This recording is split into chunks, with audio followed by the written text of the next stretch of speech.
국세청 유튜브 구독자 여러분 안녕하십니까. 저는 진행을 맡은 김교준이고요. 여러분 5월은 잊지 마셔야 될 아주 중요한 내용이 있는 달입니다. 바로 근로장려금 정기신청 기간이고요. 그래서 정기신청 기간을 맞이해서 국세청 직원분들과 직접 한번 얘기를 나눠보는 시간 가져보도록 하겠습니다. 네, 안녕하세요. 반갑습니다. 안녕하세요. 반갑습니다. 네, 자기소개 한번 부탁드리겠습니다. 5월 근로장려금 정기신청 업무를 맡고 있는 국세청 장려세제과 강지성 조사관입니다. 네, 사실 제가 얼굴이 약간 낯이 익은 게 영상에서 한번 뵀던 분인 것 같습니다. 아, 작년에요? 네. 아, 어떻게 보셨어요? 어쩌다가 나오셨어요? 안녕하세요. 국세청 장려세제과에서 근무하고 있는 김유나 조사관이라고 합니다. 네, 오늘 올해 근로장려금, 자녀장려금 신청 대상자 분들에게 빠짐없이 신청할 수 있도록 유익한 시간을 채워 나가도록 하겠습니다. 일단 5월이 다가왔습니다. 사실 굉장히 바쁘실 것 같아요. 네. 이렇게 업무를 집행하는 입장에서는 사실 준비하는 기간이 제일 바쁩니다. 오늘도 짬을 내가지고 오는데 많이 힘들었습니다. 빠르고 정확하게 찍도록 하겠습니다. 네, 그럼 실제로 이제 5월에 본격적으로 장려금 신청을 하게 될 텐데요. 네. 작년이랑 비교해서 좀 달라진 점이 크게 세 가지가 있다 이렇게 말씀해 주셨어요. 예, 그렇습니다. 뭐가 달라졌습니까? 첫 번째는 이제 자동신청 제도가 도입이 됐습니다. 그리고 이제 가구원 재산 부분이 작년에는 이제 2억 원이었는데 지금은 이제 2.4억 원으로 완화가 되면서 그 재산 구간에 있는 분들이 많이 이제 혜택을 받게 되실 것 같고요. 또 하나는 이제 최대 지급액이 근로장려금, 자녀장려금 최대 지급액이 이제 10%가 상향이 됐습니다. 그래서 이제 가구별 지급액에 비해서 많은 혜택을 드리니까요. 그런 부분이 좀 가장 달라졌다고 생각을 합니다. 그럼 하나씩 한번 살펴보도록 하겠습니다. 자동신청제에 대해서 이제 간략하게 말씀을 드리면요. 그게 신청 기간 동안에 동의하시면 향후 2년 안에 이제 신청 안내 대상자에 포함이 되시면요. 별도 신청 없이 그대로 이제 자동 신청이 되는 제도입니다. 한번 해놓으면 2년까지는 알아서 계속 예, 해준다는 거죠. 예, 그렇습니다. 다만 그게 지금 저희가 내부적으로 처음 도입하는 제도인 만큼 고령자분들하고 중증 장애인이 포함된 가구분들에게만 지원을 하는 거기 때문에요.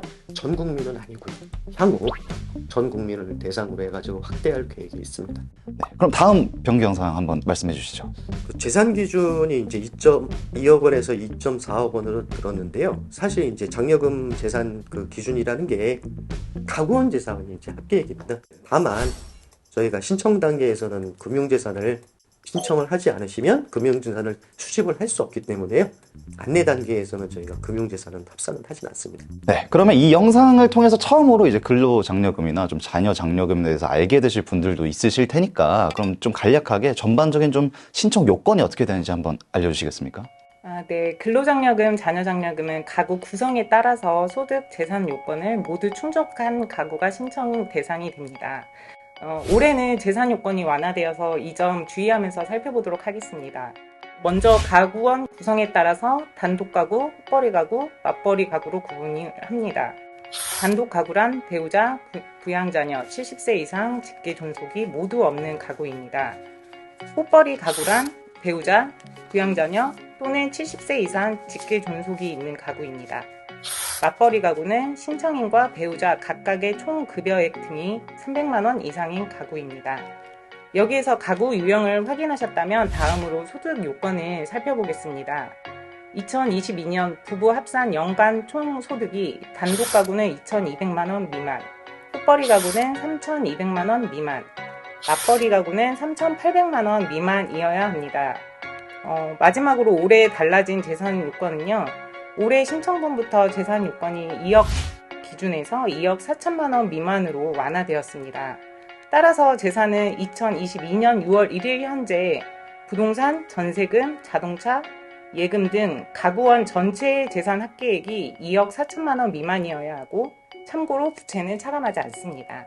그리고 또 달라진 건 지급액이 달라졌다. 또 그런 중요한 내용이 있죠. 네, 맞습니다. 올해 신청분부터는 근로장려금 최대 지급액이 10% 상향되어서 단독 가구는 165만 원, 헛벌이 가구는 285만 원, 맞벌이 가구는 330만 원까지 지급받을 수 있습니다. 그리고 자녀장려금도 최대 지급액이 10만 원이 상향되어서 부양자녀 1인당 80만 원까지 최대 지급받을 수 있습니다. 그리고 이렇게 세 가지 크게 또 개편된 점이 있지만 그 외에도 굉장히 요즘 또 편리하게 굉장히 많은 신경을 쓰시고 있다고 들었습니다. 네, 그렇습니다. 어떤 좀 신경을 쓰고 계십니까? 저희가 상담센터를 장려금 분야만 국세청에서 운영을 하고 있습니다. 저희가 작년까지만 이제 해도 210명을 5월 달에 운영을 했습니다. 올해는 이제 그 중에서 31명을 더 늘려서 31명을 늘려서 이제 241명으로 운영할 예정입니다. 두 번째는 한국인터넷진흥원 하고요. 이동통신 3사 전부 다 이제 협의를 통해 가지고요. 그런 스팸 대출 그런 문자가 포함된 문자는 이제 받지 않도록 1544-9944 또는 1566-3636 발신번호를 제외하고는요. 근로장려금이 들어가 있다는 문구가 들어가 있는 문자는 대부분 이제 스팸 문자라고 보시면 될 것 같습니다. 그리고 이제 아까 마지막에 이제 하나는 이제 포털 그러니까 이제 네이버나 다음에서 앞에 이제 그 창 있지 않습니까? 거기서 근로장려금 또는 자녀장려금만 이렇게 검색을 하시면 그 밑에 이제 본인이 조회를 할 수 있는 저희가 경로를 하나를 이제 신설을 할 예정입니다. 로그인하면서 본인이 좀 간단히 하시면요. 본인이 대상인지 아니면 대상이 아닌지 대상이 아니라면 어떤 사유에 있어서 대상이 아닌지 이거는 뭐 크게 바뀐 6가지로 오늘 영상을 했어야 될 좀 어떻게 보면 굉장히 중요한 내용들이 많이 담긴 영상인 것 같아서 바쁘셨겠는데요? 많은 분들이 관계기관 도와주셔가지고요. 여기까지 진행이 된 것 같습니다. 납세자 여러분께서 근로장려금이나 자녀장려금을 신청하시는데 조금이라도 더 도움을 주기 위해서 이렇게 열심히 일하고 있다라는 게 저는 많이 느껴지는데 여러분도 함께 느끼셨나요? 네, 그럼 지금까지 근로장려금과 자녀장려금에 대해서 알아보는 시간 가져봤습니다. 여러분 다음 영상에서 뵐게요. 여러분 안녕.